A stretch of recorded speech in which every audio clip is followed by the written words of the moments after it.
As I detail in my ebook, this planet is basically like a trauma-inducing machine. You can't escape getting an early childhood trauma, at the very least what I call a rejection trauma, when you're born into a planet that's so negative, with parents and people around you that have negativity in their unconscious mind.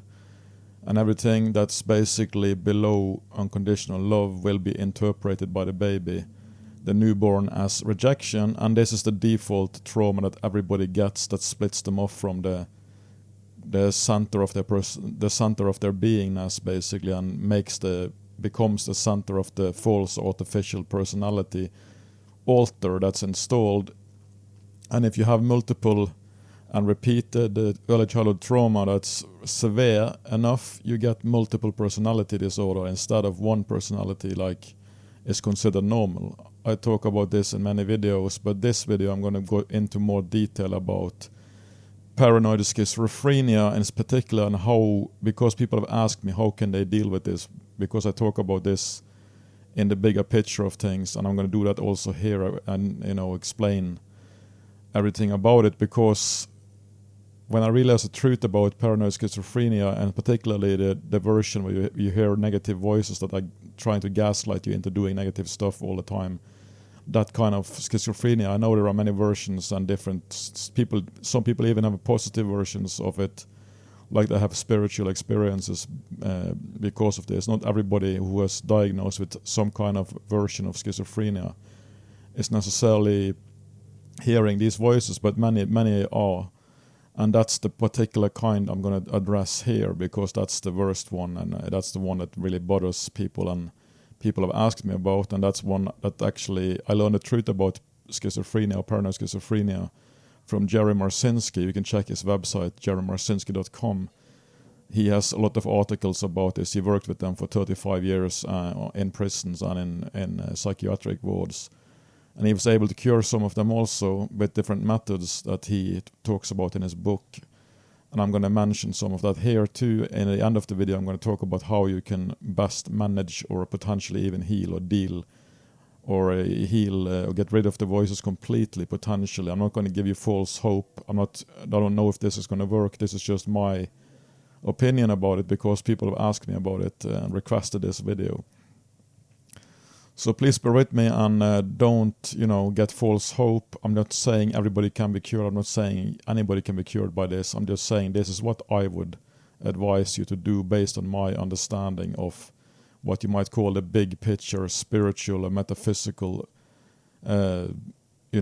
picture of how schizophrenia fits into that, in that context.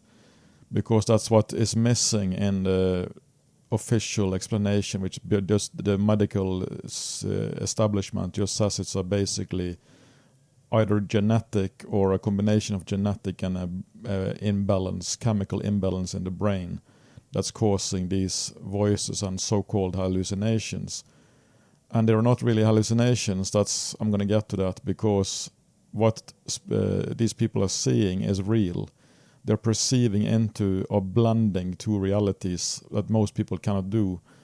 And that's what is basically in many ways a service to humanity, because if people took it seriously and understood this, like I'm trying to do here in this video, it could actually reveal the whole condition of this planet and the whole what this planet is about, and it could actually help a lot of people, because everybody who's born into this planet got this initial split of this initial wound at the center of their personality, which creates the artificial personality structure or altar. And that basically means that everybody is psychotic to various degrees. Everybody hears voices, and obviously the higher you go on the scale, the less intrusive and negative these voices are. The lower you go, the more negative these voices are, and the closer they are, the more loud they are. Basically, like a rule of thumb.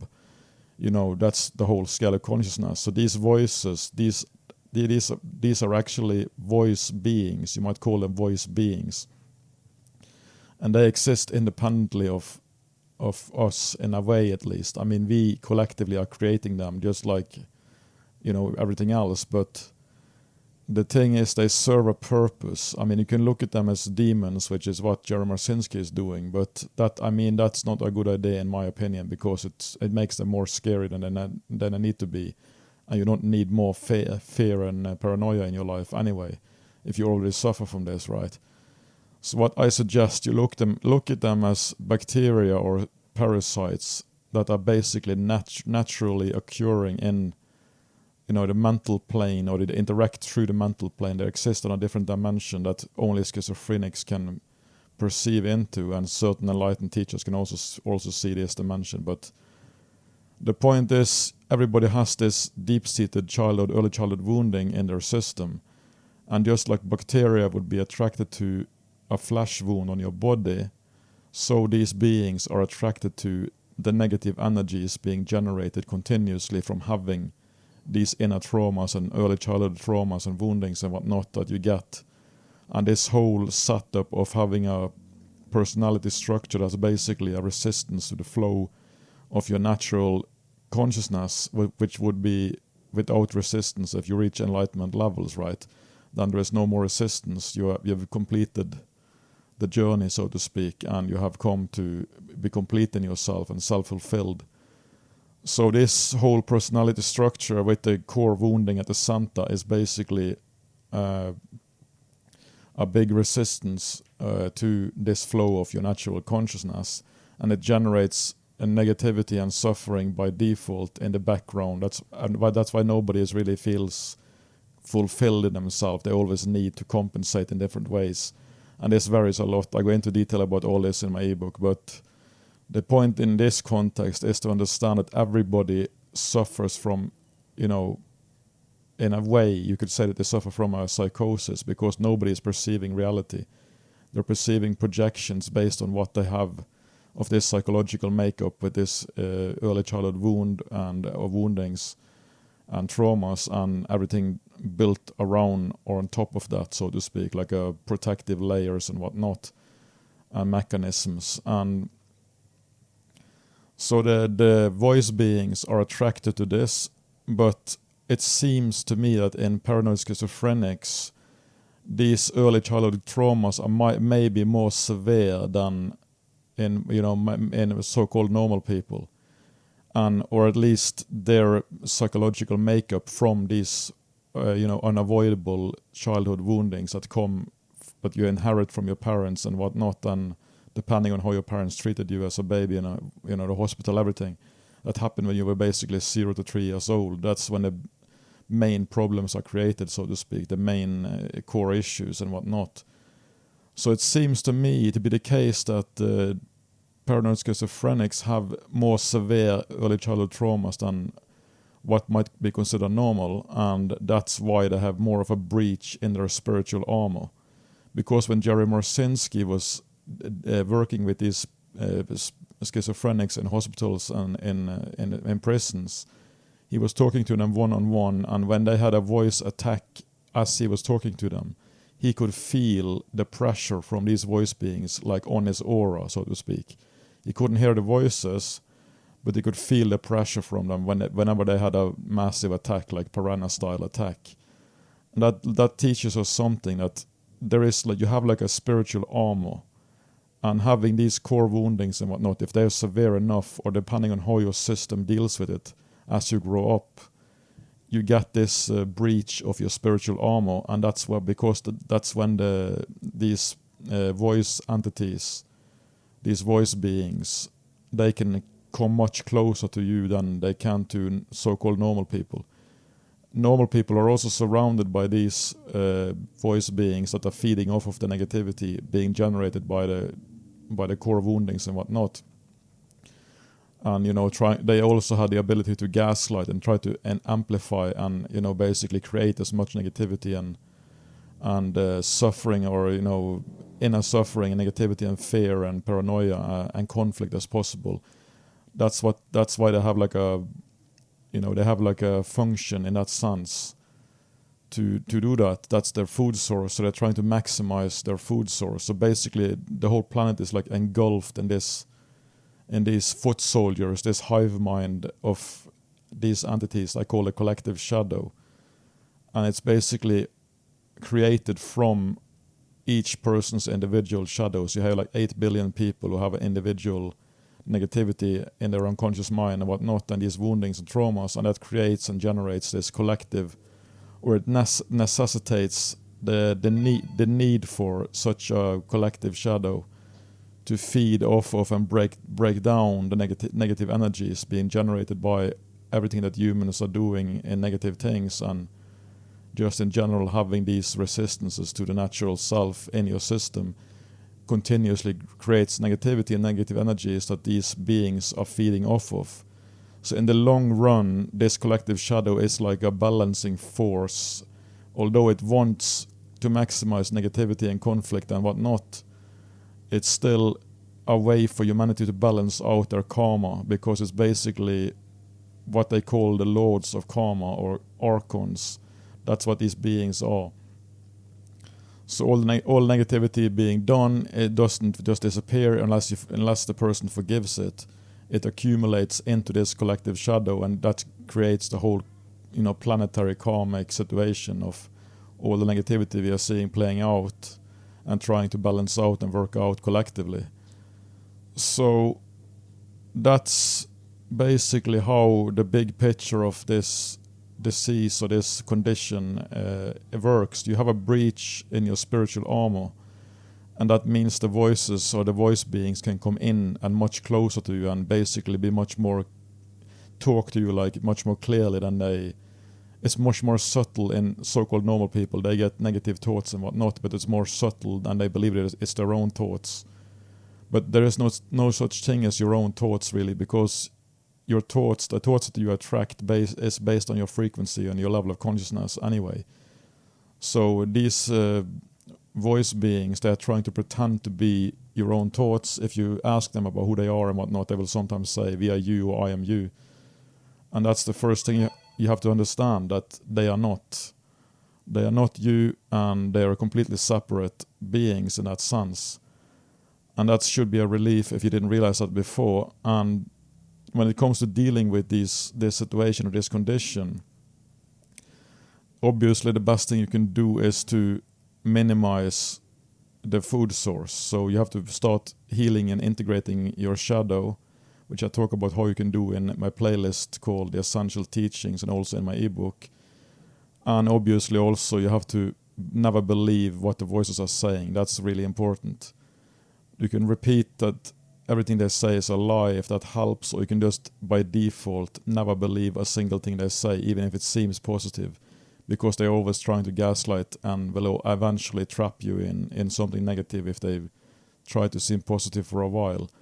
So basically all thoughts are not to be believed, and especially the negative ones, and these voice beings talking, you should not believe a single thing they say, because they're just trying to maximize their food. That's what they are doing. And that's negativity, and fear and those negative energies. So the third thing you can do that I would suggest is that you, instead of isolating yourself like the voices will want to try to do, they always try to isolate people who suffer from this, because they want them alone and isolated so they can basically convince them of the negative and paranoid narratives that they're trying to fill and feed into their minds to maximize their food source. So you should do the opposite of that. Ideally you should have a family who understands all I'm talking about here and are basically open to understanding it, at least. But because it wouldn't work with regular doctors and these people who don't believe or understand the spiritual concept or the spiritual context of all this, right? So you need people you can trust and who understands what I'm talking about in this video. You can even send them the video if that would help. But if you have that situation, we have like a bunch of people around you that understand and are willing to do this, then you could basically just be completely open about everything they're saying, the voices are saying. So every time the voices talk, you just repeat and you say, no, the voices are saying this, no, it's saying that. And just do that all the time as long as you're around these people you trust, because that will the collective shadow and the voice entities will not like that, because they don't want to be revealed. They want to to isolate you. They don't want people to know about them and learn about them, because imagine if the whole world learned about them and this situation, that would quickly damage their whole negativity farm operation, if you want to call it that, right?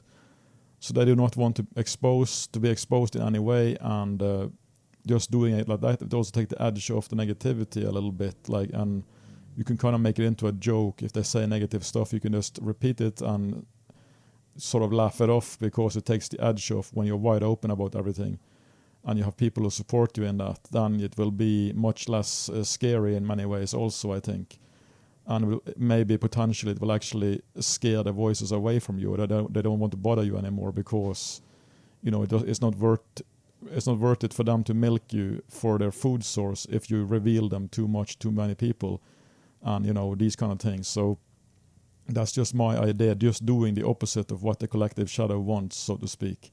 Not opposing it, just revealing it and making it into a joke. I don't think it would like that, and these entities will probably potentially withdraw and not bother you so much if you do that consistently over time, and to as many people as you can. But you have to trust the people you do it with, obviously, and they have to be people who understand the context of what I'm talking about here in this video.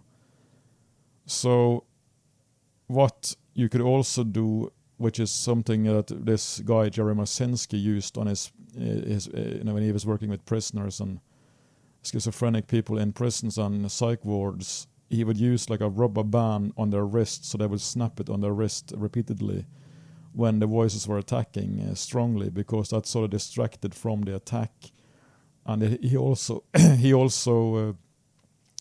speculated that these beings are some kind of plasma beings, or made of something like connected to electricity or something.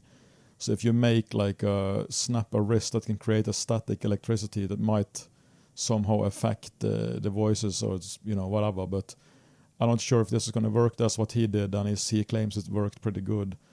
You can also buy something called a violet ray machine, which is sort of a Tesla invention that used to be, you can put on your skin, which is like an electric current coming through this glass tube on your skin. That might be more effective even than the rubber band. I don't know. It's something you can try at least. I haven't no experience with this myself, but just throwing things out that you can try to feel less like a victim of this, and try to take control, and like you have a weapon against, or at least ways to manage and deal with this condition. And obviously, if you find an enlightened teacher, that somebody at the top of the scale being exposed to their Buddha field, or their high frequency energy field, will actually blast away these voice beings from your field, at least temporarily, and it can also potentially help heal that breach of your spiritual armor, at least over time, if you have repeated sessions. But even just one such meeting with such a person can help a lot. And you can also have Skype sessions or Zoom or whatever online. It even works online. You don't have to meet them in person, but it's stronger if you meet them in one-to-one in person or whatever. Then it's stronger than online, but still helps online. You can find a lot of enlightened teachers on a YouTube channel called Good Buddha at the Gas Pump. That guy interviews a lot of these people, hundreds of these people. And you can just pick and choose and see if you find somebody in your area, or at least somebody who offers online sessions. You should be able to find something there if you're interested in that kind of thing.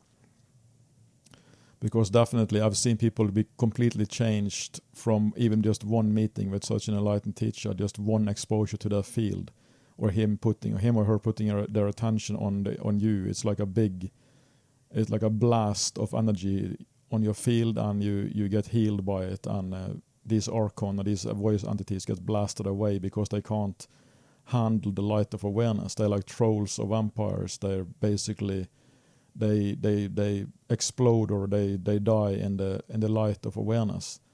So the more you can increase your own awareness, which is the same as the level of consciousness, the better it is, because it will push these entities further away from you and potentially heal the breach in your spiritual armor also. So that's the things you can do. I talk about how you can do that in videos on this channel, how you can increase your level of consciousness, and I also have an ebook about that.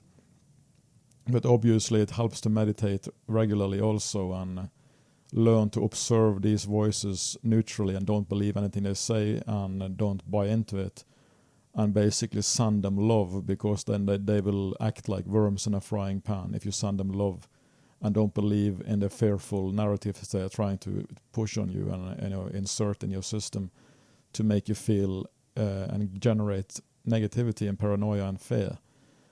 So that's pretty much it for what I have and what this is about and what you can do about it as far as my understanding of it. I can't guarantee results. This is just my opinion and take on it, and you can try and use this information as whatever you want or not want. That's up to you.